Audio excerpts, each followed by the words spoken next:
ఈ ఉదయకాల సమయంలో మొదటిగా మన పరలోకపు తండ్రి అయిన దేవునికి నా కృతజ్ఞతాస్తుతులు చెల్లిస్తూ ఉన్నాను. అలాగే వాక్యం వినుటకు సిద్ధంగా ఉన్న నా ప్రియ సహోదరి సహోదరులందరికీ ప్రత్యేకమైన వందనములు తెలియజేస్తూ ఉన్నాను. ప్రియమైన వారలారా, గత పాఠంలో పరిశుద్ధాత్మ దేవుని గురించి కొన్ని విషయాలు మనము ధ్యానించడం జరిగింది. ఈరోజు మనము మరికొన్ని విషయాలను మనము ధ్యానిద్దాం. గత పాఠంలో ఆత్మను బట్టి విత్తుట అనే పాయింట్ దగ్గర మనము ముగించుకున్నాము. ఈరోజు ఆత్మ యొక్క నడిపింపు అనే పాయింట్తో మనము ఈ యొక్క పాఠాన్ని ప్రారంభించుకుందాం. ఆత్మ యొక్క నడిపింపు. పరిశుద్ధాత్మ దేవుడు తన ప్రజలను లేక క్రైస్తవులను నడిపిస్తాడు. అలా నడిపిస్తాడు అని ప్రభు ముందుగానే పరిశుద్ధాత్మను గుర్తు చేసిన ప్రకటనలో లేక వాగ్దానంలో ఆయన తెలియచేయటం జరిగింది. రోమీయులకు రాసిన పత్రిక 8వ అధ్యాయము 14వ వచనాన్ని మనం చదువుకుందాం. రోమీయులకు రాసిన పత్రిక 8వ అధ్యాయము 14వ వచనాన్ని మనం చదువుకున్నట్లయితే, దేవుని ఆత్మ చేత ఎందరూ నడిపింపబడుదురో వారందరూ దేవుని కుమారులై ఉందురు. దేవుని ఆత్మ చేత ఎందరూ నడిపింపబడుదురో. ఈ వచనంలో పరిశుద్ధాత్మ దేవుడు నడిపించేవాడుగా ఉన్నాడు అనే విషయాన్ని మనము చాలా జాగ్రత్తగా గ్రహించవలసిన వారమై ఉన్నాం. ఆత్మ యొక్క నడిపింపు అనే దానిని మనం జాగ్రత్తగా పరిశీలించినప్పుడు పరిశుద్ధాత్మ దేవుడు మనల్ని నడిపిస్తూ ఉంటాడు. మనం ఎప్పుడైతే వాక్యానికి లోబడతామో, అలా వాక్యానికి లోబడినప్పుడు పరిశుద్ధాత్మ దేవుడు మనల్ని వాక్యానుసారమైన విధానంలో నడిపిస్తూ ఉంటాడు. ఆత్మ చేత నడిపించబడటం అనేది దేవుని వాక్యమునకు విరుద్ధంగా లేక వేరుగా కాదు. కొందరు పరిశుద్ధాత్ముడే నన్ను నడిపిస్తాడు, నాకు వాక్యంతో సంబంధం లేదు అంటూ ఉంటారు. కొందరు బోధకులు మాకు ఎలాంటి వాక్య తర్పీదు అవసరం లేదు, అలాగే మేము ప్రసంగానికి వాక్యాన్ని సిద్ధపడాల్సిన అవసరం కూడా లేదు, మేము అక్కడ నిలబడితే పరిశుద్ధాత్ముడే నడిపిస్తాడు అనే విధానంలో కూడా మాట్లాడుతూ ఉంటారు. అయితే ఇక్కడ మనం గ్రహించవలసిన విషయం ఏంటంటే, పరిశుద్ధాత్మ దేవుడే వాక్య విషయంలో కొన్ని సంగతులు మనకు తెలియచేశారు. ఆయన వాక్యాన్ని మనం ధ్యానించాలని, ఆయన వాక్యాన్ని మనం నేర్చుకోవాలని పరిశుద్ధాత్ముడే ఆజ్ఞాపించిన సంగతి మనం మర్చిపోకూడదు. కనుక ఆత్మచేత నడిపించబడటం అనేది వాక్యంతో సంబంధం లేకుండా కాదు. అలాగైతే దేవుడు తన గ్రంథాన్ని మనకు ఇవ్వవలసిన అవసరం లేదు. కనుక చాలా మంది అపోహపడుతున్నారు. వారు ఆత్మచేత నడిపించబడటం అంటే వాక్యానికి విరుద్ధంగా లేక వాక్యానికి వేరుగా నడిపించబడటం అనే విధానంలో ఆలోచన కలిగి ఉన్నారు. దయచేసి అది పొరపాటు అనే సంగతి మీరు గ్రహించండి.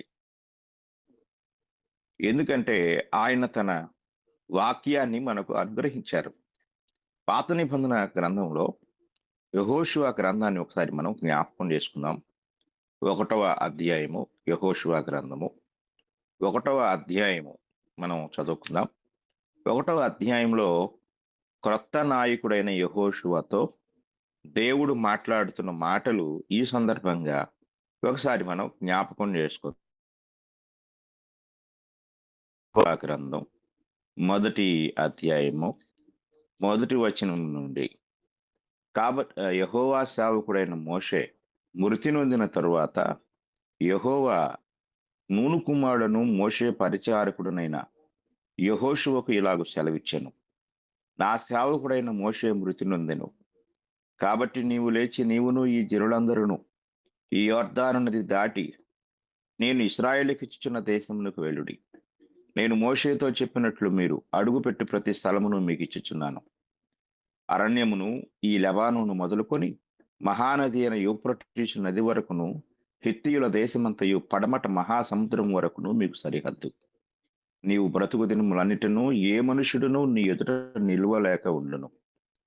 నేను మోషేకు తోడైండును, నిన్ను విడువను, నిన్ను ఎడబాయను, నిబ్బరము కలిగి ధైర్యముగా ఉండము.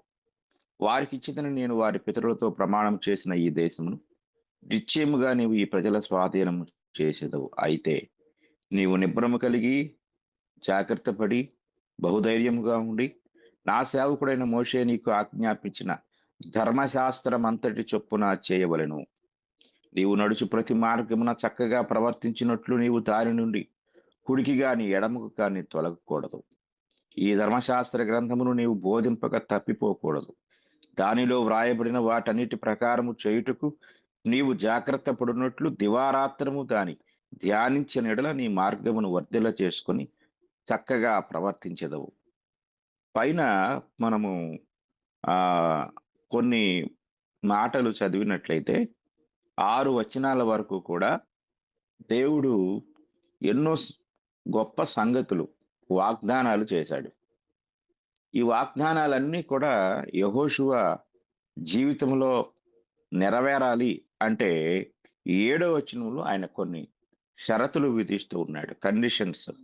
ఈ కండిషన్స్ ఏమిటి అంటే అందులో ప్రధానమైన మాట ఏమిటంటే, నా సేవకుడైన మోషే నీకు ఆజ్ఞాపించిన ధర్మశాస్త్రం అంతటి చొప్పున చేయవలెను. అలాగే 8వ వచనంలో ఈ ధర్మశాస్త్ర గ్రంథమును నీవు బోధింపక తప్పిపోకూడదు. దానిలో వ్రాయబడిన వాటిన్నిటి ప్రకారము చేయుటకు నీవు జాగ్రత్త పడినట్లు దివారాత్రము దాన్ని ధ్యానించిన యెడల అన్నాడు. అంటే దాన్ని ధ్యానించాలి, దాన్ని బోధించాలి, దాని ప్రకారమే నడుచుకోవాలి. మరి అంత గొప్ప నాయకుడైన యెహోషువకు గ్రంథం ఎందుకు? పరిశుద్ధాత్ముడు నడిపించవచ్చు కదా.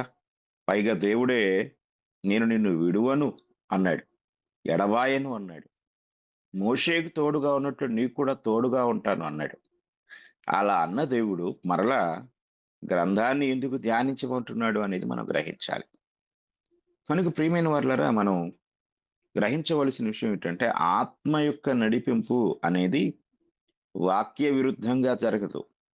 వాక్యాన్ని మనం ఆ ప్రక్కన పెట్టి కేవలం నన్ను ఆత్మ నడిపిస్తాడు, ఆత్మ నడిపింపు ద్వారానే అన్ని జరుగుతాయి అని అనుకునే అపోహతో కూడిన ఉద్దేశంలో నుంచి మనం బయటికి రావాలి. కనుక ఇది మనం గ్రహించాలి. కనుక మన జీవితంలో అలాగే కొన్ని సందర్భాల్లో మనం బలహీనపడినప్పుడు, నిరుత్సాహపడినప్పుడు, శోధనలు వచ్చినప్పుడు, అలాగే శ్రమలు వచ్చినప్పుడు పరిశుద్ధాత్ముడు మనల్ని బలపరుస్తాడు, ధైర్యపరుస్తాడు, ప్రోత్సహిస్తాడు. అలాగే పరిశుద్ధాత్మని సహాయం మనతో ఉంటుంది. కనుక ఇది మనం గ్రహించవలసిన వారమైనాం. కనుక ఆత్మకు వేరుగా, వాక్యానికి వేరుగా పరిశుద్ధాత్ముడు మనతో పని చేయడు అనేది మొదట గుర్తుంచుకోండి. ఇక రెండో విషయం నేను మీకు తెలియజేస్తున్నాను. పరిశుద్ధాత్ముడు మనల్ని పరిశుద్ధపరుస్తాడు. పేతురు మొదటి పత్రిక 1వ అధ్యాయము 2వ వచనాన్ని మనం చదువుకుందాం. 1 పేతురు పత్రిక 1వ అధ్యాయము 2వ వచనం మనం చదువుకున్నట్లయితే, ఆత్మ వలన పరిశుద్ధత పొందిన వారై అంటాడు. కనుక పరిశుద్ధాత్ముడు మనల్ని పవిత్రపరుస్తాడు. అది కూడా వాక్యానికి లోబడినప్పుడే. వాక్యానికి లోబడకపోతే పరిశుద్ధాత్ముడు ఏమీ చేయలేడు. దాని పక్కన ఒక మాట ఉంది, విధేయులగుటకును అన్నాడు. కామా పెట్టి యేసుక్రీస్తు రక్తము వలన ప్రోక్షింపబడుటకును ఏర్పరచబడిన వారికి. వాక్యానికి లోబడి ఎవరైతే విధేయత చూపుతారో వారిలో 2 కార్యాలు జరుగుతాయి. ఒకటి, యేసుక్రీస్తు రక్తము వారి మీద ప్రోక్షించబడుతుంది. అలాగే ఆత్మ ద్వారా వారు పరిశుద్ధత పొందుతారు. ఈ 2 కార్యాలు జరుగుతాయి. కనుక ఈ 2 కార్యాలు మన జీవితంలో జరగటానికి మనము వాక్యానికి విధేయులమవ్వాలి. కనుక వాక్యమునకు విధేయులు కాని వారి విషయంలో పరిశుద్ధాత్ముని జోక్యం అనేది ఉండదు అనేది మనము గ్రహించవలసిన వారమై ఉన్నాం. అలాగే ఆత్మ యొక్క సరఫరా, the supply of the spirit. ఆత్మ యొక్క సరఫరా ఏంటో చూద్దాం. ఫిలిప్పీ పత్రిక 1వ అధ్యాయం 19వ వచనాన్ని మనం చదువుకుందాం. ఫిలిప్పీ పత్రిక 1వ అధ్యాయము 19వ వచనాన్ని మనం చదువుకున్నట్లయితే, మరియు నేను ఏ విషయంలోనూ సిగ్గుపడక ఎప్పటి వలనే ఇప్పుడును పూర్ణ ధైర్యముతో బోధించుట వలన నా బ్రతుకు మూలముగానైనను సరే, చావు మూలముగానైనను సరే, క్రీస్తు నా శరీరమందు గణపరచబడునని నేను మిగులు అపేక్షించుచు నిరీక్షించుచున్న ప్రకారముగా మీ ప్రార్థన వలనను యేసుక్రీస్తు యొక్క ఆత్మ నాకు సమృద్ధిగా కలుగుట వలనను ఆ ప్రకటన నాకు రక్షణార్థముగా పరిణమించునని నేను ఎరుగుతున్నాను. ఇది జాగ్రత్తగా మనం గ్రహించాలి. ఈ యొక్క మాట మనము పరిశీలన చేసినట్లయితే, పరిశుద్ధాత్ముడు నిరంతరము నాతో ఉండాలి. ఇక్కడ సరఫరా అంటే అదేదో నీటి సరఫరా, కరెంటు సరఫరా అలా కాదండి. పరిశుద్ధాత్ముడు నాతో, ఆ ఆత్మ యొక్క సమృద్ధి ఎల్లప్పుడూ నాతో ఉండాలి అనే విధానంలో పౌలు గారు మాట్లాడుతున్నాడు. నేను మిగులు అపేక్షించుచు నిరీక్షించుచున్న ప్రకారముగా మీ ప్రార్థన వలన, అంటే మీరు ప్రార్థన చేయండి. పరిశుద్ధాత్ముడు ఎప్పుడు నాతో ఉండాలని, ఆయన ఆత్మ నాకు సమృద్ధిగా కలగాలని మీరు నా కొరకు ప్రార్థించండి అని పౌలు ఫిలిప్పీ సంఘాన్ని విన్నవించుకుంటూ ఉన్నాడు. కనుక పరిశుద్ధాత్ముడు మనతో ఎప్పుడూ ఉండటకు ఇది మనం జాగ్రత్తగా గ్రహించాలి. ఇంగ్లీష్లో ఈ మాట కనపడుతుంది, the supply of the spirit of Jesus Christ అంటాడు. కనుక supply of the spirit of Jesus Christ అంటే క్రీస్తు యొక్క ఆత్మ నాకు సమృద్ధిగా కలుగుట వలన, అంటే ఫిలిప్పీల ప్రార్థన ద్వారా పౌలు గారితో ఎల్లప్పుడూ పరిశుద్ధాత్ముడు ఉండాలనేది ఆయన కోరిక. ప్రధానంగా ఇందులో ప్రార్థనను గురించి పౌలు గారు మాట్లాడుతూ అంటే ఆయన అవసరతలు కొన్ని చెప్తూ, పరిశుద్ధాత్ముడు నాకు సమృద్ధిగా, లేక నాలో సమృద్ధిగా ప్రవహించున్నట్లుగా, లేక నాలో ఉండున్నట్లుగా మీరు ప్రార్థన చేయండి అంటాడు. తర్వాత పాయింట్ మనం గమనించినట్లయితే, ఆత్మ యొక్క వరములు, the gifts of the spirit.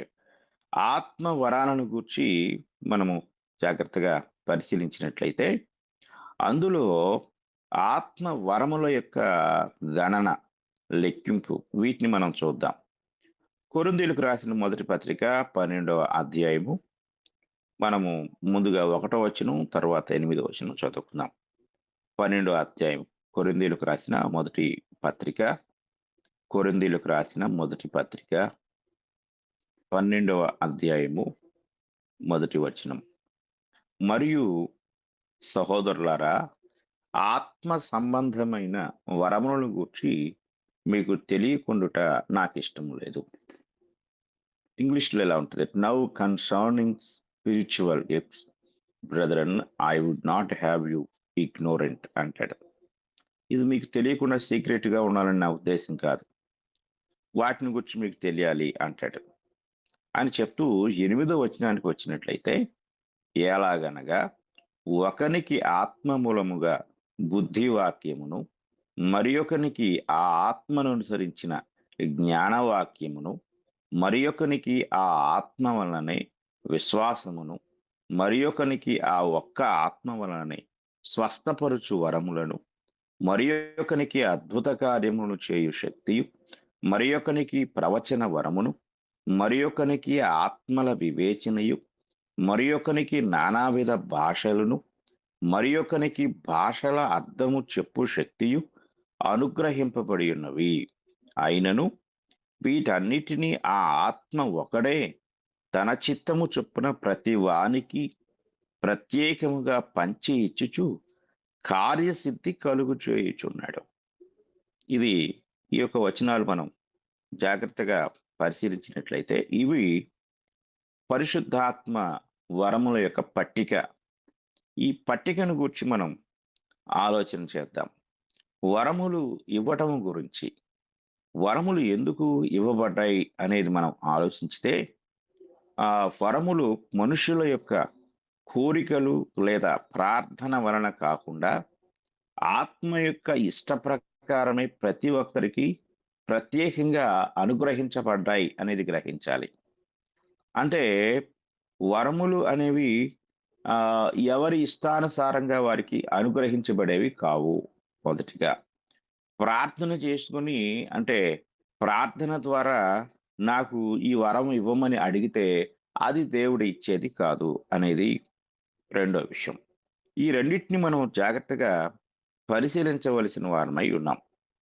ఈ వరములు యేసుక్రీస్తు మరియు ఆయన శిష్యులు ఆహ్, ఏదో ఒక, అంటే దైవత్వాన్ని నిరూపించటానికి, అంటే యేసుక్రీస్తు ప్రభు అలాగే ఆయన శిష్యులు కూడా ఈ అద్భుత కార్యముల విషయంలో దేవుని యొక్క శక్తిని గూర్చిన నిరూపణ జరిగించబడటానికి ఇవి ఇవ్వబడ్డాయి అనే సంగతి మనం గ్రహించవలసిన వారమై ఉన్నాం. అంటే సువార్త పరిచర్యలో సహకారులుగా, అంటే ఒక గొప్ప సహకారం కోసమే ఇవి ఇవ్వబడ్డాయి. అంతకు మించి ప్రత్యేకమైన ఉద్దేశం ఏమీ లేదు అనేది మనం గ్రహించవలసిన వారమై ఉన్నాం. అయితే మనము జాగ్రత్తగా పరిశీలించినట్లయితే ప్రభువైన యేసుక్రీస్తు వారు చేసిన అద్భుతములను గూర్చి మనం జ్ఞాపకం చేసుకున్నట్లయితే, యోహాను గారు కొన్ని విషయాలు మనకు తెలియజేస్తూ ఉంటారు. యోహాను సువార్త మొదటిగా మనం చదువుకున్నట్లయితే, యోహాను సువార్త 20వ అధ్యాయము 30వ వచనాన్ని మనం చదువుకుందాం. యోహాను సువార్త 20వ అధ్యాయము 30వ వచనం మనం చదువుకున్నట్లయితే, మరియు అనేకమైన ఇతర సూచక క్రియలను యేసు తన శిష్యుల ఎదుట చేసెను. అవి ఈ గ్రంథమందు రాయబడి ఉండలేదు గాని, యేసు దేవుని కుమారుడైన క్రీస్తు అని మీరు నమ్మునట్లును, నమ్మి ఆయన నామమందు జీవం పొందినట్లును ఇవి వ్రాయబడెను. యేసు ప్రభు వారు చేసిన అద్భుతాలు చాలా ఉన్నాయి, కానీ కొన్ని రాయబడలేదంట. ఇవెందుకు రాయబడ్డాయి అంటే, కేవలము ఆయన దేవుని కుమారుడు అని ప్రజలు నమ్మటానికి మాత్రమే ఇవి రాయబడ్డాయి. అంతేగాని ఇక ప్రత్యేకమైన విషయం ఏమీ కాదు. కనుక మనము ఆలోచించినట్లయితే 21వ అధ్యాయం, యోహాను సువార్త 21వ అధ్యాయము 25వ వచనం కూడా చదివితే, యేసు చేసిన కార్యములు ఇంకను అనేకములు కలవు. వాటిలో ప్రతి దారిని వివరించి వ్రాసిన యెడల అట్లు వ్రాయబడిన గ్రంథములకు భూలోకమైనను చాలదని నాకు తోచుచున్నది అంటాడు. అంటే ఇవి ఎందుకు రాయబడ్డాయి? ఎందుకు ప్రభువారు వాటిని చేశాడు అనే విషయాన్ని ప్రధానంగా మనం దృష్టించవలసిన వారమై ఉన్నాం. అలాగే ప్రభువైన యేసుక్రీస్తు యొక్క శిష్యులకు ఎందుకు ఈ యొక్క వరములు, పరిశుద్ధాత్మ వరములు అనుగ్రహించబడ్డాయి అనేది కూడా మనం గ్రహించాలి. వీటి యొక్క అవసరత ఏమిటి అంటే, సంఘ క్షేమాభివృద్ధి కొరకు, ప్రారంభ దినాల్లో సంఘము యొక్క అభివృద్ధి కొరకు, సంఘము యొక్క ఐక్యత కొరకు ఇవి ఇవ్వబడ్డట్లుగా మనం చూడగలం. హెబ్రీయులకు రాసిన పత్రిక 2వ అధ్యాయము మనం చదువుకుందాం.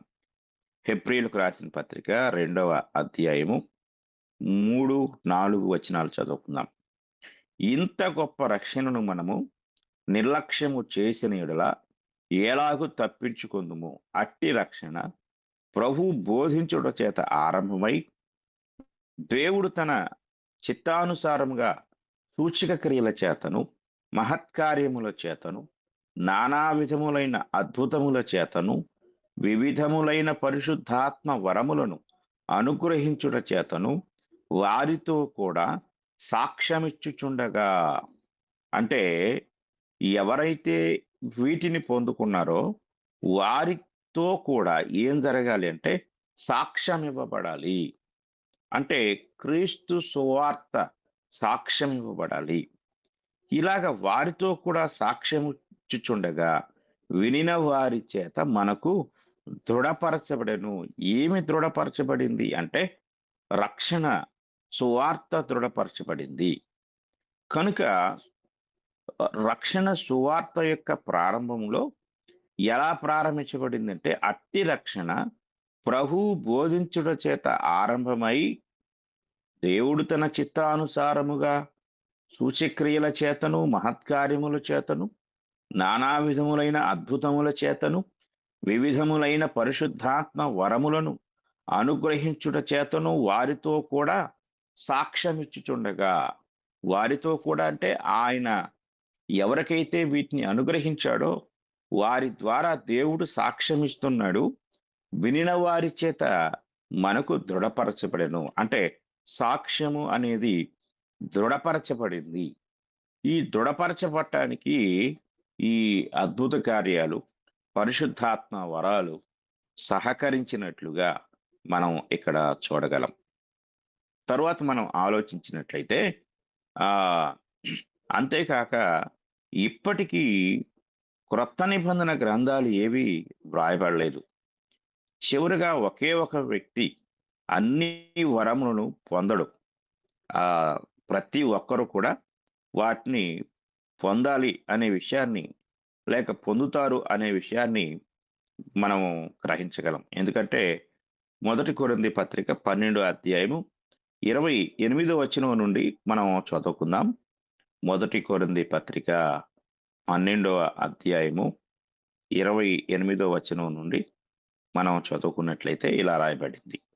మరియు దేవుడు సంఘములో మొదట కొందరిని అపోస్తలుగాను, పిమ్మట కొందరిని ప్రవక్తలుగాను, పిమ్మట కొందరిని బోధకులుగాను, అటు పిమ్మట కొందరిని అద్భుతములు చేయువారిగాను, తరువాత కొందరిని స్వస్థపరచు కృపావరములు గలవారిగాను, కొందరిని ఉపకారములు చేయువారిగాను, కొందరిని ప్రభుత్వములు చేయువారిగాను, కొందరిని నానా భాషలు మాట్లాడువారిగాను నియమించెను.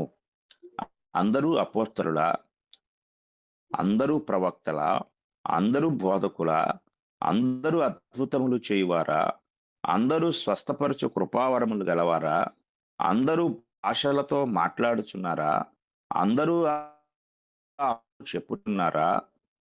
ఇది అంటే ఇక్కడ పౌలు గారు భాషల గురించి మాట్లాడుతూ లేక వరాల గురించి మాట్లాడుతూ ఇది ఒకే వ్యక్తి చేయలేదు, ఒకే వ్యక్తికి ఇవి అనుగ్రహించబడలేదు. కొందరికి అంటే ఒక్కొక్కరికి పనిగా ఒక్కొక్క వరాన్ని దేవుడు అనుగ్రహించాడు. ఇది మనం జాగ్రత్తగా గ్రహించవలసిన వారమై ఉన్నాం.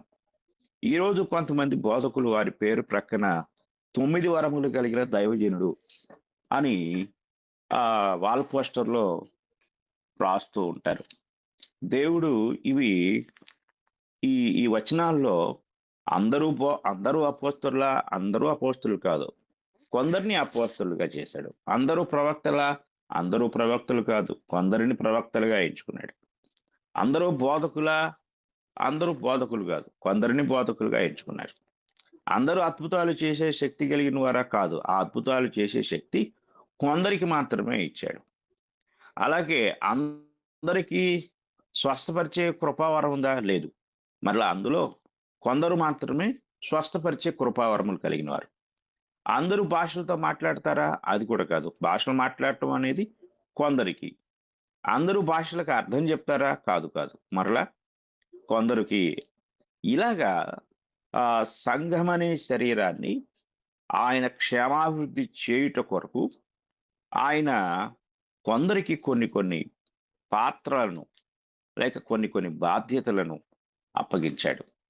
కాబట్టి ఇవన్నీ దేని కొరకు అంటే వ్యక్తుల యొక్క మెప్పు కొరకు, వ్యక్తుల యొక్క ఘనత కొరకు, వ్యక్తుల యొక్క స్వార్థం కొరకు కాదు. స్వార్థం అంటే వారి యొక్క స్వప్రయోజనము కొరకు కాదు అనే సంగతి మనము చాలా జాగ్రత్తగా గ్రహించాలి.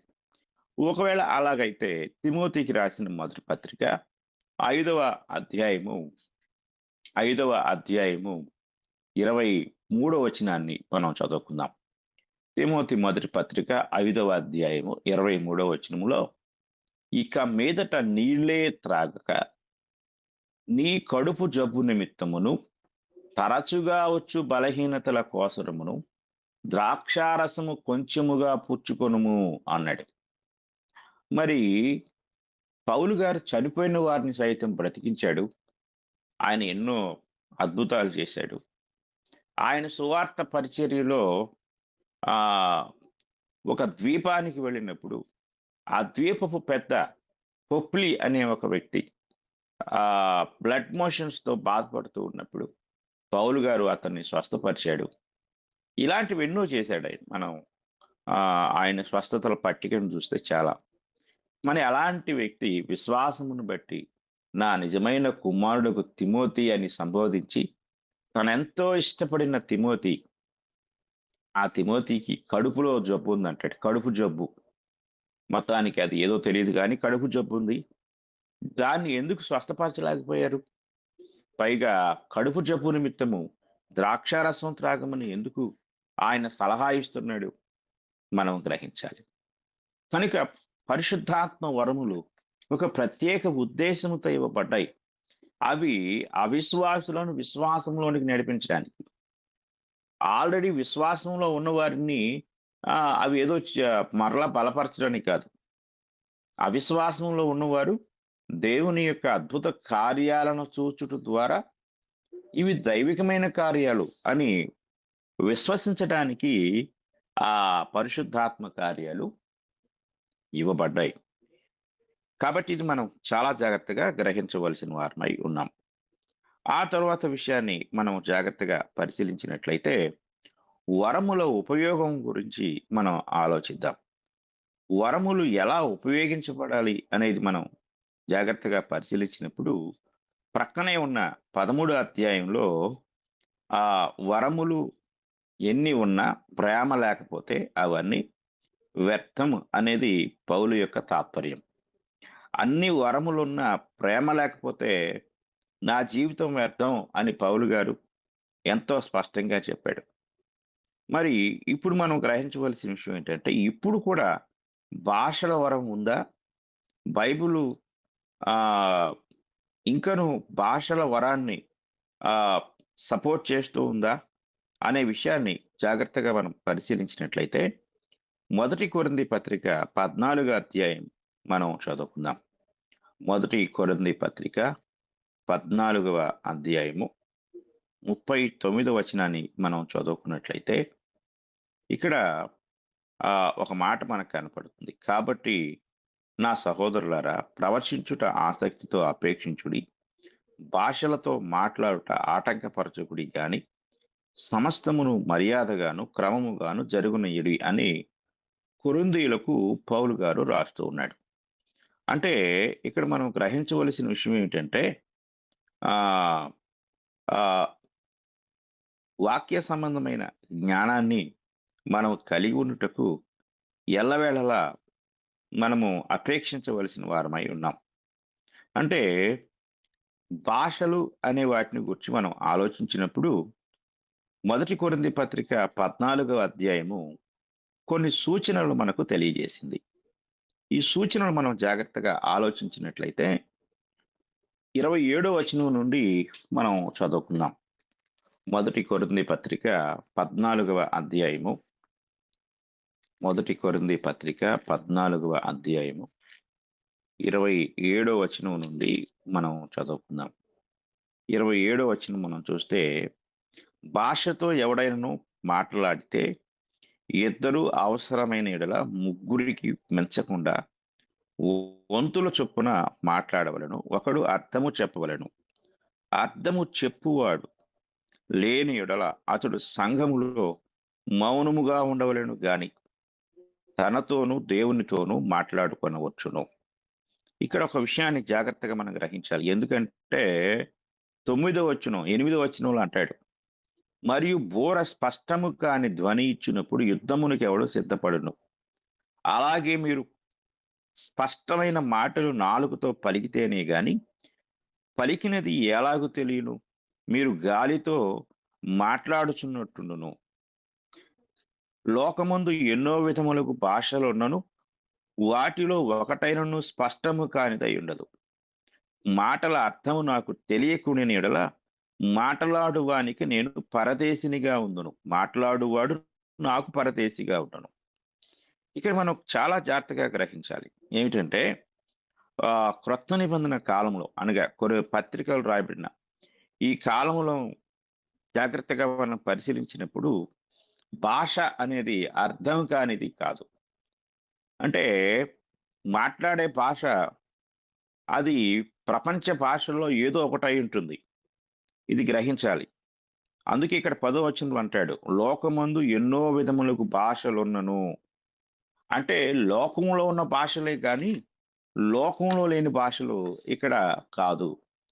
ఈనాడు మనం భాషలు మాట్లాడే వారిని గురించి ఆలోచించినప్పుడు, లోకంలో ఆ భాషలెక్కడ ఉన్నట్లు మనకు తెలీదు. ఒకవేళ భాషలు మాట్లాడితే వాటికి అర్థం చెప్పేవాడుండాలి. ఇప్పుడు మనం చూస్తుంటాం కొంతమంది ఫారినర్స్ వస్తూ ఉంటారు. అమెరికన్స్ ఇలాగ కొంతమందొచ్చి వారు సువార్త బోధిస్తున్నప్పుడు ప్రక్కనే దానిని తెలుగులోకో, హిందీలోకో, కన్నడలోకో, తమిళంలోకో మా తర్జుమా చేసేవారుంటారు. మన ప్రాంతానికొచ్చినప్పుడు ఖచ్చితంగా తెలుగులోనికి తర్జుమా చేసే తర్జుమాదారులు ఉన్నప్పుడు మాత్రమే వారు ప్రసంగిస్తారు. తర్జుమాదారులు లేకపోతే వారు ప్రసంగించరు. కాబట్టి సంఘంలో ఎవరైనా భాషలు మాట్లాడినప్పుడు అది వారికి అర్థం కానప్పుడు అర్థం చెప్పేవారు ఉంటేనే భాష మాట్లాడాలి. అర్థం చెప్పేవారు లేకపోతే భాష మాట్లాడొద్దు అని పౌలు గారు ఖండితంగా ఆజ్ఞాపించాడు. కనుక అసలు భాష యొక్క ఉద్దేశ్యం ఏమిటి? నాకు భాషలొచ్చు అని చెప్పుకోవడానికా? లేక నాలో పరిశుద్ధాత్ముడు ఉన్నాడు అని ఇతరులకు తెలియడానికా? కాదు. భాష యొక్క ఉద్దేశ్యము మొదటి నుండి కూడా సువార్త ప్రకటన అనేది మనం గ్రహించాలి. సువార్త ప్రకటనే భాష యొక్క ఉద్దేశము. అపోస్తుల కార్యముల గ్రంథము 2వ అధ్యాయము మనం చదువుకున్నట్లయితే, మొట్టమొదటిగా పరిశుద్ధాత్మను పొందిన అపోస్తలులు భాషలతో మాట్లాడారు. చూడండి. మనం 3వ వచనం చదువుకుందాం. మరియు అగ్ని జ్వాలల వంటి నాలుకలు విభాగింపబడినట్టుగా వారికి కనబడి వారిలో ఒక్కొక్కని మీద వ్రాలగా అందరూ పరిశుద్ధాత్మతో నిండిన వారై ఆ ఆత్మ వారికి వాక్శక్తి అనుగ్రహించిన కొలది అన్య భాషలతో మాట్లాడసాగిరి. అన్య భాషలు అంటే ఇతర భాషలు, మనకు తెలియని క్రొత్త భాషలు అని అర్థం. ఆ కాలమున ఆకాశం క్రింద నుండి ప్రతి జనములో నుండి వచ్చిన భక్తిగల యూదులు యెరూషలేములో కాపురముండిరి. ఈ శబ్దము కలుగగా జనులు గుంపులుగా కూడి వచ్చి ప్రతి మనుషుడు తన తన స్వభాషతో వారు మాట్లాడుట విని కలవరపడిరి. అంతటా అందరూ విభ్రాంతి నొంది ఆశ్చర్యపడి, ఇదిగో మాటలాడుచున్న వీరందరూ గలిలయులు కారా? మొట్టమొదటి మాట, గలిలయులు అంటే మొరటువారు, అనాగరికులు, అజ్ఞానులు, సరైన లోక జ్ఞానం గాని, పాండిత్యం గాని, జ్ఞానం గాని లేనివారు అనేది వాళ్ళ యొక్క ఉద్దేశం. వీళ్ళంతా గలిలయకు చెందినవారు. గలిలయ సముద్ర తీరాన చేపలు పట్టుకునే వృత్తిని కలిగి, ఆ వృత్తితోనే బ్రతుకును కొనసాగించేవారు. అంతేగాని బయట ప్రపంచంలో ఉన్న జ్ఞానం, పాండిత్యం, విద్య ఇవేవి వారికి తెలియవు. అలాంటి వారు కాదా వీళ్ళు? వీళ్ళు గలిలయులు కదా! ఈ గలిలయులు భాషలు ఎలా మాట్లాడుతున్నారు? చూడండి ఇక్కడ. వారు ఆశ్చర్యపోతున్నారు. ఈ శబ్దము కలుగగా జనులు గుంపులుగా కూడి వచ్చి ప్రతి మనుషుడు తన తన స్వభాషతో వారు మాట్లాడుట విని కలవరపడిరి. చూడండి, తన తన స్వభాషతో అంటే అక్కడికి పెంతెకోస్తు పండుగకి సుమారు 15 దేశాల నుండి వీరు వచ్చారు. మనలో ప్రతివాడును తాను పుట్టిన దేశపు భాషతో వీరు మాట్లాడుట మనం వినుచున్నామే. ఇదేమి? పార్తీయులు, మాదీయులు, కేలామీయులు, మెసొపొతేమియా, యూదయ, కప్పదొకియ, పొంతు, ఆసియా, ఫ్రుగియా, పంఫూలియా, ఐగుప్తు అను దేశముల యందలి వారు, కురేనీ దగ్గర లిబియా ప్రాంతములయందు కాపురమున్నవారు, రోమా నుండి పరవాసులుగా వచ్చినవారు, యూదులు, యూదమత ప్రవిష్టులు, క్రేతీయులు, అరబీయులు మొదలైన మనమందరమును వీరు మన భాషలతో దేవుని గొప్ప కార్యములను వివరించుట వినుచున్నామని చెప్పుకొనిరి. ఇక్కడ అపోస్తలులు ఎవరికీ తెలియని భాష మాట్లాడలేదు. వింత ఏమిటంటే సుమారు 15 దేశాల నుండి వచ్చిన వారి 15 రకాల భాషలు వీళ్ళు మాట్లాడుతూ దేవుని కార్యాలు చెప్తున్నారు. భాషలు ఎందుకు ఇచ్చాడంటే దేవుడు దేవుని గొప్ప కార్యములను వివరించుటకు. ఈరోజు భాషలు మాట్లాడేవాళ్ళు ఏం వివరిస్తున్నారు? రెండవది, ఒకవేళ వారు మాట్లాడే భాష ఎవరికైనా అర్థమవుతుందా? ఇక్కడ ఇన్ని దేశాల నుంచి వచ్చిన వారి భాషలో వీళ్ళు చెప్తున్నారు. వీళ్ళు గలిలయులు, వీళ్ళకి భాష సంబంధమైన ప్రావీణ్యం లేదు. కానీ ఎక్కడి నుండో ఐగుప్తు నుండి వచ్చిన ఐగుప్తు భాష మాట్లాడుతున్నారు. అరేబియా నుండి వచ్చిన వాళ్ళు అరేబియా భాష మాట్లాడుతున్నారు. అలాగే క్రేతు భాష మాట్లాడుతున్నారు. అలాగే పార్తీయుల భాష మాట్లాడుతున్నారు. అలాగే పొంతు, ఆసియా, ఫ్రుగియా, పంఫూలియా ఇన్ని దేశాల భాషలు వీళ్ళకెక్కడి నుంచి వచ్చాయి? వీళ్ళెప్పుడు నేర్చుకున్నారు? అని ఆశ్చర్యపోవటం వారి వంతైంది. అంటే మాట్లాడే భాషలు ప్రపంచ భాషలు అయి ఉండాలి. ప్రపంచంలో ప్ర ఏదో ఒక భాష అయి ఉండాలి. అంతేగాని ఏ ప్రపంచంలో లేని లిపి కానీ, ఆ భాషకు ఒక పేరు కానీ లేకుండా ఉండే భాష దేవుడు అనుగ్రహించిన భాష కాదు. అలాంటి భాష దేవుడు అనుగ్రహించాడు. ఎందుకు అసలు దేవుడు భాషలిచ్చాడంటే సువార్త చెప్పడానికి. ఒకవేళ మాట్లాడేవారు భాషలతో సువార్త చెప్తున్నారా? దేవుని కార్యాలేమైనా వివరిస్తున్నారా? లేక ఒట్టొట్టి మాటలు మాట్లాడుతున్నారా? అర్థం గాని మాటలు మాట్లాడుతున్నారా? ఇది గ్రహించాలి. కనుక భాషల యొక్క ఉద్దేశము సువార్త ప్రకటన. 2 భాష మాట్లాడేవాడు సంఘంలో అర్థం చెప్పేవాడిని ట్రాన్స్‌లేటర్‌ని పెట్టుకొని, తర్జుమాదారుని పెట్టుకొని భాష మాట్లాడతాడు. కనుక ఉన్నట్టుండి ఏదో పూనకం వచ్చినట్లుగానో, లేకపోతే ఆ సందర్భం కాకుండా ఏదో ఉద్రేకపూరితంగా ఏవో మాట్లాడే మాటలు భాషలు కాదు అనేది గ్రహించాలి. అమెరికా వారు వచ్చినప్పుడు సహోదరులు డేవిడ్ గారు మనకు ఇంగ్లీష్‌లో వాక్యాన్ని ఉపదేశిస్తారు. ఆ ప్రక్కనే ఉన్న మన స్థానిక సంఘ సభ్యులు లేక మన సువార్థికులు జోసెఫ్ గారు దాన్ని తెలుగులోనికి తర్జుమా చేస్తారు అని ఒక వ్యక్తి ప్రకటించినప్పుడు, ఆ ప్రకటన అనుసరించి వచ్చిన విదేశీయులు తన భాషలో వాక్యాన్ని ప్రకటిస్తూ ఉంటే, మన స్వదేశీ లేక మన వ్యక్తి, మన స్థానికుడు మన భాషలో దాన్ని తర్జుమా చేస్తాడు. అయితే భాష మాట్లాడటం, భాషకు అర్థం చెప్పటం. అంతేగాని నాకు ఆహ్, భాష వచ్చు అని చెప్పేసి అర్థం గాని భాషతో మాట్లాడటం ప్రారంభం నుండి దేవుడు అనుమతించింది కాదు. అది దేవుని చిత్తము కాదు అనే సంగతి మనం గ్రహించవలసిన వారమై ఉన్నాము. కనుక ఇక్కడ మనం ఆలోచించినట్లయితే ఎవరైనా సరే భాష మాట్లాడేటప్పుడు ఈ విధానాన్ని అనుసరించాలి అనేది పౌలు యొక్క ఉద్దేశం లేక బైబిల్ యొక్క ఉద్దేశమై ఉన్నది. కనుక భాషలు మాట్లాడే విషయంలో ఇలాంటి గ్రహింపు కలిగి ఉండాలి. అది ఎప్పటికీ అంటే అప్పటి కాలంలో ఉన్న క్రైస్తవులకు మాత్రమే అనేది ఇక్కడ మనం చాలా జాగ్రత్తగా గ్రహించవలసిన వారమై ఉన్నాం. ఇక మనం తరువాత పాయింట్‌ని గురించి ఆలోచించితే, ఆత్మీయ కృపావరాలు నిలిపివేయబడ్డాయా? లేక కొనసాగించబడుతూ ఉన్నాయా? అనే దాని గురించి మనం ఆలోచన చేద్దాం. ఇక్కడ మనం ఆలోచించవలసిన విషయం ఏంటంటే, దేవుడు వాటిని నిలిపివేస్తున్నాడా? లేక నిలిపివేశాడా? లేక అవి ఇంకను కొనసాగుతున్నాయా? అనే ప్రశ్నకు మనము సమాధానాన్ని గమనించినట్లయితే, మొదటి కొరింథీ పత్రిక 13వ అధ్యాయము 8వ వచనంలోనే పౌలు గారు ఆనాటి కాలంలోనే కృపావరాలు లేక ఆత్మ వరాలను గూర్చిన స్పష్టమైన సూచన తెలియచేశారు. 13 అధ్యాయము 8వ వచనాన్ని మనం చదువుకుందాం. ప్రేమ శాశ్వత కాలమును, ప్రవచనములైనను నిరర్థకములగును, భాషలైనను నిలిచిపోవును, జ్ఞానమైనను నిరర్థకమగును. మనము కొంత మట్టుకు ఎరుగుదుము, కొంత మట్టుకు ప్రవచించుచున్నాము గాని పూర్ణమైనది వచ్చినప్పుడు పూర్ణము కానిది నిరర్థకమగును. నేను ఈ విషయాన్ని ఇంతకు ముందు కూడా మీకు తెలియజేశాను. పూర్ణమైనది బైబిల్ పూర్ణము అయిపోతుంది. కొరింథీ పత్రిక రాసేటప్పటికి బైబిల్ పూర్ణం కాలేదు.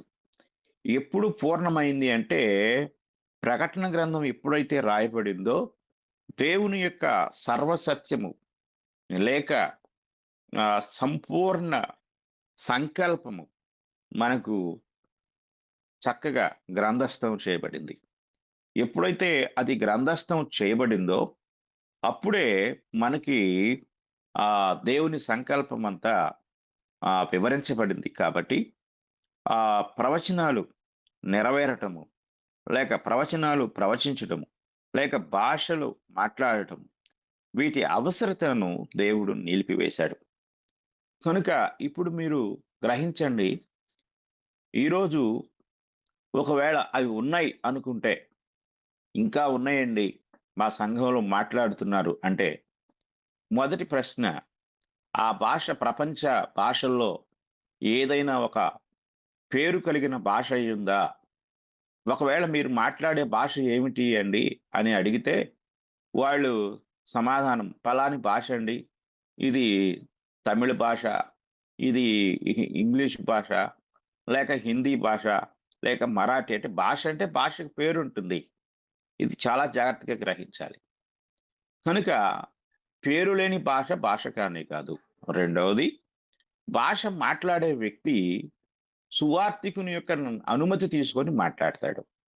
సువార్తికుని అనుమతితో అతడు భాష మాట్లాడాలి. ఆ భాషలో సువార్త బోధించాలి.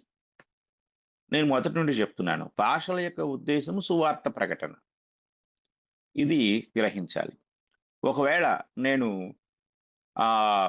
బొంబాయి వెళ్ళాననుకోండి. అక్కడ సువార్త ప్రకటించాలి. నాకు తెలుగు మాత్రమే వచ్చు. నేను పనికిరాను. నాకు హిందీ వచ్చుంటే అక్కడ నేను సువార్త చెప్పగలను. నా భాష అక్కడ ఉన్న వారికి సువార్త చెప్పడానికి ఉపయోగపడుతుంది. ఈ క్రమంలో మీరు ఆలోచించితే, ఈరోజు భాషలు మాట్లాడేవారు సువార్త ప్రకటిస్తున్నారా భాషలో? ఆలోచించండి. ఆ తరువాత మనం ఒకవేళ వారు మాట్లాడే భాష ప్రపంచ భాషల్లో ఏదో ఒక భాష అయితే, ముందుగా వారు తర్జుమాదారుల్ని, అర్థం చెప్పేవారిని నియమించుకొని మాట్లాడుతున్నారా?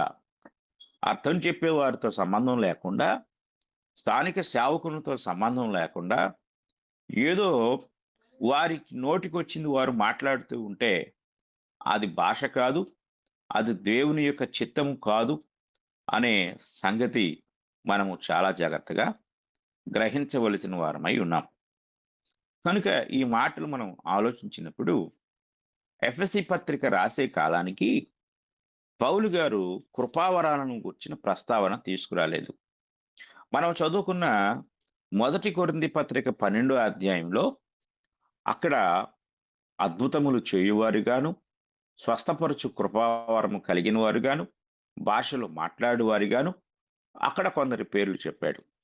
కానీ ఎఫెసీయులకు రాసిన పత్రిక 4వ అధ్యాయము మనం చదువుకున్నట్లయితే, 4వ అధ్యాయంలో మనం పరిశీలించినప్పుడు, 4వ అధ్యాయము ఎఫెసీయులకు రాసిన పత్రిక 11వ వచనం ఇలా చెప్తుంది. మనమందరము విశ్వాస విషయంలోను, దేవుని కుమారుని గూర్చిన జ్ఞాన విషయంలోను ఏకత్వం పొంది సంపూర్ణ పురుషులమగు వరకు, అనగా క్రీస్తునకు కలిగిన సంపూర్ణతకు సమానమైన సంపూర్ణత కలవారమగు వరకు ఆయన ఇలాగు నియమించెను.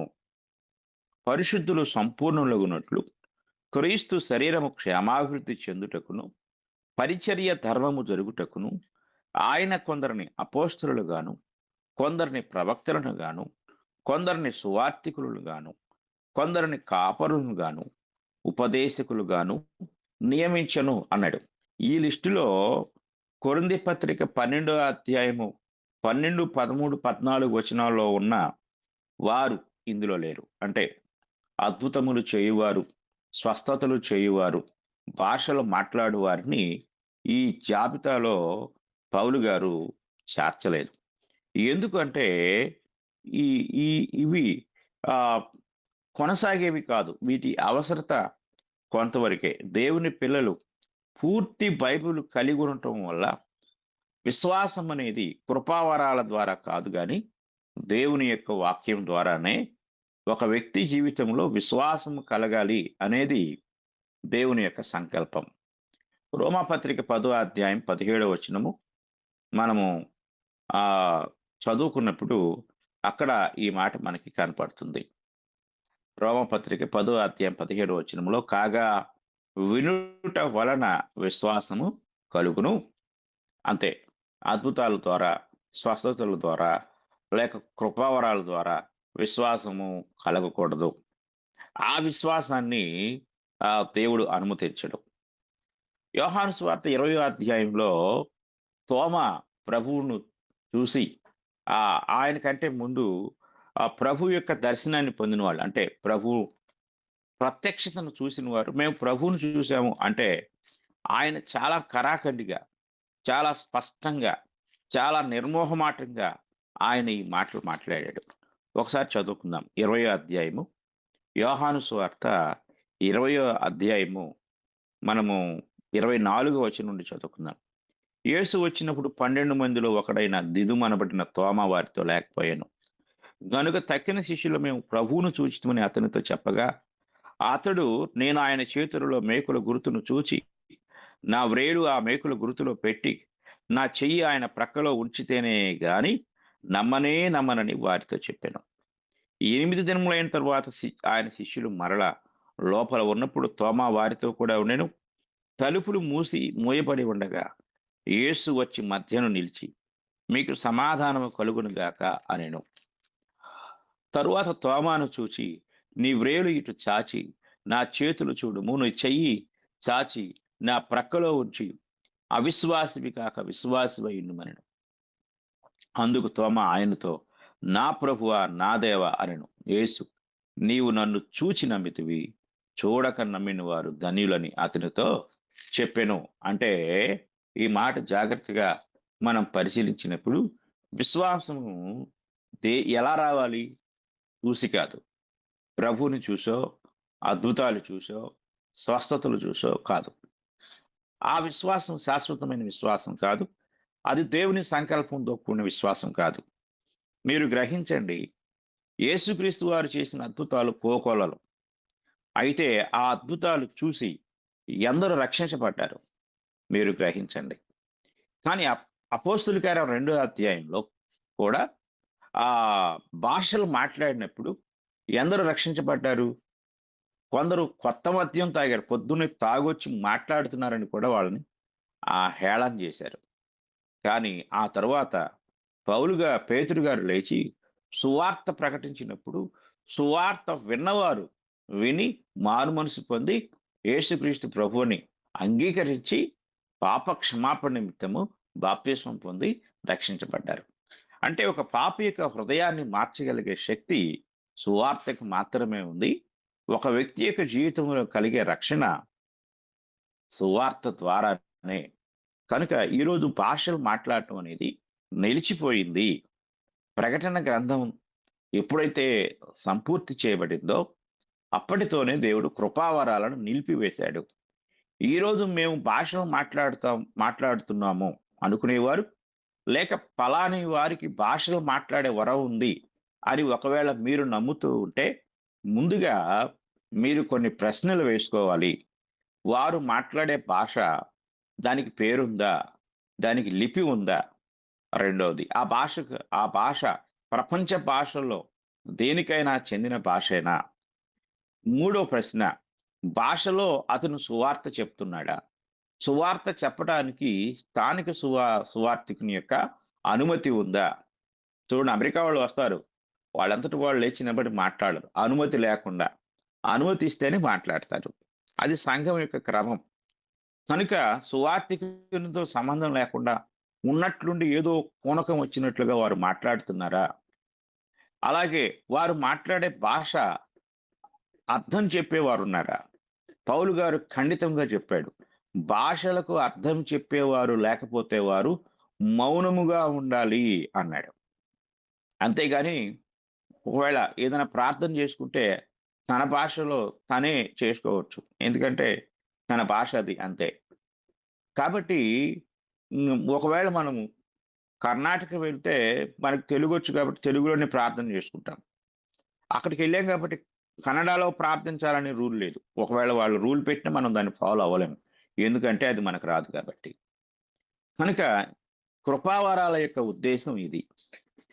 ఈ ఉద్దేశాన్ని గ్రహించి పౌలు గారు కూడా తిమోతికి ఒక జబ్బు చేస్తే, "అయ్యా కొంచెం ద్రాక్షారసం తాగు" అన్నాడు. అంతేగాని స్వస్థపరచలేదు. కనుక కృపావరాల ఉద్దేశము ఆహ్, పాపులకు లేక అవిశ్వాసులకు.